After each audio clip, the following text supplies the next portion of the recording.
Imagine two Jupiters, somehow on a collision course in space.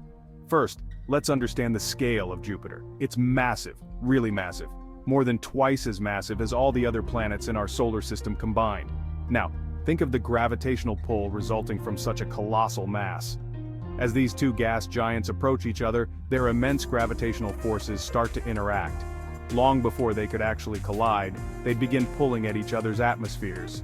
This would cause immense storms way larger than the Great Red Spot, which is already about twice the size of Earth.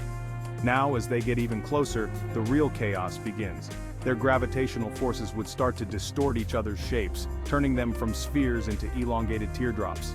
This tidal stretching would generate extreme heat inside the planets, possibly igniting a new type of storm in their atmospheres, something humanity has never seen.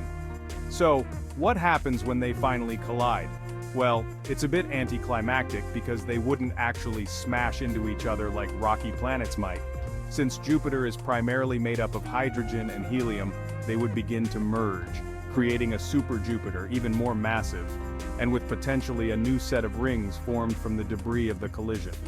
The aftermath? This new super Jupiter would have a dramatic effect on the solar system. Its increased mass would alter the orbits of the other planets, possibly leading to new orbital resonances, or even ejecting some objects from the solar system altogether. This thought experiment isn't just a fun sci-fi scenario, it helps astronomers understand planetary dynamics and the formation of celestial bodies. It sheds light on what might happen in other solar systems where such cosmic events could be a reality. So next time you look up at the night sky, just imagine the dynamic and ever-changing nature of our universe. And remember, in the vast expanses of space, the possibilities are as limitless as our imagination. Thanks for watching, and don't forget to think.